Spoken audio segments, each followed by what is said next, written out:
अस्सलाम वालेकुम नाज़रीन, आप देख रहे हैं समाज टीवी। मैं हूं सोफिया सरदार। सबसे पहले शामिल करते हैं आज की अहम खबर। टोबा टेक सिंह हालिया बारिशों से गंदम, मकई, भिंडी, तोरी, तरबूज समेत खरबूजे की फसल को शदीद नुकसान। गंदम की फसल जिला भर में 3,22,000 एकड़ काश्त की गई। हालिया बारिशों से 31,250 एकड़ की फसल को 25% नुकसान पहुंचा है, जबकि 6,270 एकड़ गंदम की फसल को 26 से लेकर 50% नुकसान पहुंचा है। इसी तरह तरबूज की फसल 1,000 एकड़ में से 60 एकड़ की फसल को शदीद नुकसान पहुंचा है, जबकि मकई जिला भर 35,000 एकड़ पर मुश्तमिल फसल में से 2,000 एकड़ को नुकसान पहुंचा है।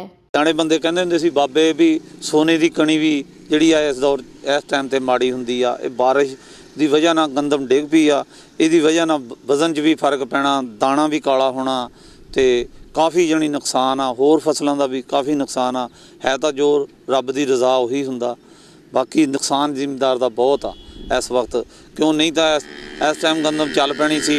हुण गंदम लम्मी पई आ, थल्ले कोई नहीं, काली भी होनी है, ये खाने वाली नहीं, कई बाज़ रहनी। खबरों का सिलसिला जारी रहेगा। मिलते हैं एक छोटी सी ब्रेक के बाद।